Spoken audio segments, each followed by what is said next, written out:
might just be the difference to go from 4-pack to a 6-pack or an 8-pack. Hey guys, so I'm back from my business trip, and today I'm going to be answering a question that I also get very often, which is how I develop my abs. Okay, because in my training programs you've probably seen that I don't really train my abs that often. Okay, and I will explain why and how I developed it basically. Okay, so the first question that I'm going to be answering is that how do you get your abs to show? So hopefully this isn't a mystery for anyone who's watching the video. Your abs only show when you get down to a certain body fat percentage, which varies from person to person depending on the overall fat distribution you have. So some people might have higher fat percentages while not carrying as much fat in their abdominal area, which allows them to basically have visible abs at higher overall body fat, while some people carry most of it in their abdominal area, making it even more difficult because they need to get to a even lower body fat percentage just for their abs to show. Okay, so can you really get 8 packs? Well, even though my title says how to get 8 packs, it's just for you to click basically. I'm not going to be claiming that I'm going to give you 8 packs. So having 8 packs depends on your genetics more than any other factor in this case. Okay, so of course, without actually losing the fat on your abdominal area, you're not going to see what's underneath that 1 pack.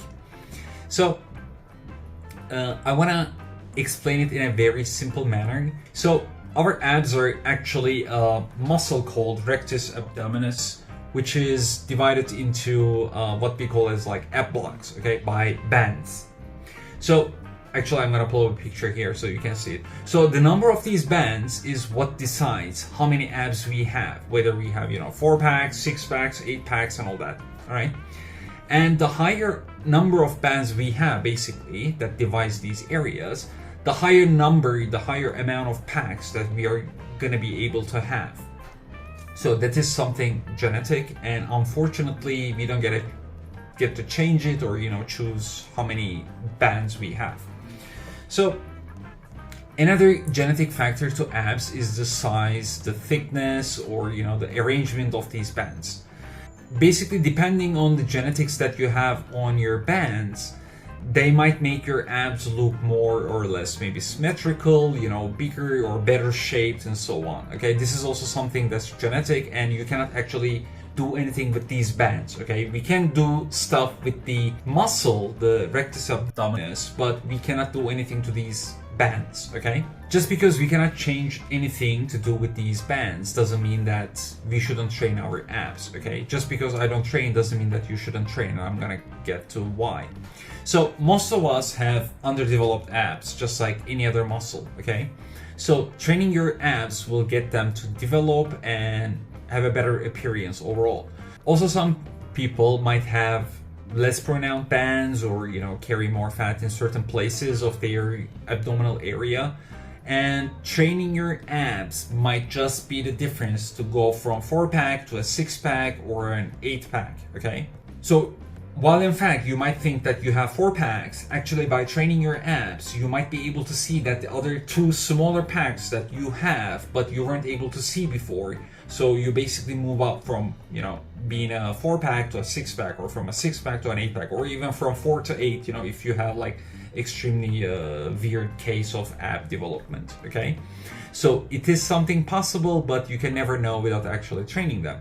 So I'm actually one of those people. Okay, and I used to have less defined abs in my upper ab section. They were basically smaller. You could really tell, you could see, but you wouldn't be able to tell whether it was my ribs or were they actually a muscle. Okay, they were really small and not defined. Also, my lower ab section, which I have developed over the course of a few years with proper ab training. Okay, so without actually training them, I wasn't able to see. I had these blocks of abs basically in those areas, and that's why training your abs is still a very, very good idea, and I highly recommend it if you haven't trained them before, or you haven't been training them as often maybe. Okay, so also training your abs helps strengthen your core, which is another great benefit of training abs.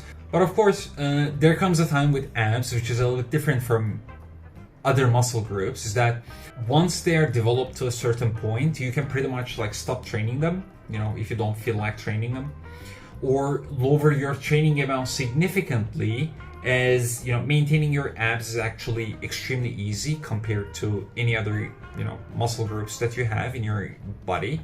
And you should be able to do it quite easily with your average compound movements in the gym. Okay, by doing your regular workouts with like compound movements, you're going to be able to maintain your abs basically. Okay, if you've been watching thus far, please give the video a like before we move on to the next question, as I'm testing this now. Now, the other question that we have, how to train your abs and how I actually train my abs. So in the past, we used to think that our abs mainly consisted of slow twitch fibers. However, with the recent studies and, you know, the advancement in science, finally, that we know that it's more even distributed in terms of both slow and fast twitch fibers. However, it's still like slow dominant. They're like much closer than we used to think. So which means that you can pretty much train them just like any other muscle group, with both, you know, high repetition and with less repetition, but with heavier weights. Another training method for abs is the static training method, which is like, you know, it is fine to maintain, but it isn't really something that's gonna make a significant difference in your ab development. So, you know, if you think about like planks is your ab training to get better pronounced abs, I don't think it is the way to go. So forget about your planks for now, okay? And the way I developed my abs was that I started training my abs about 2-3 times a week, okay? Where I would go very high reps, like regular crunches, I would do knee raises, leg raises, and all that kind of stuff, okay? And I would basically give myself a number rather than, you know, like regular weight training, which is, for example, I would say, okay, now I'm doing crunches today with body weight, right? Like no additional weight basically. So I would say, okay, 1,000 crunches, and I would do 1,000 crunches no matter how many sets it would take. I would just try to get to that number, okay? And then I would of course do progressive overload the same way. So for example, let's say I did 1,000 crunches like this week. The next week I would go, okay, now this week I'm gonna go 1,050 or maybe 1,100 crunches, okay? And also in some of those days I would do weight training. So what I would do is that I would do pretty much the same exercises, really, like nothing special, no crazy magical exercise that's gonna develop your abs more than the other exercise, okay?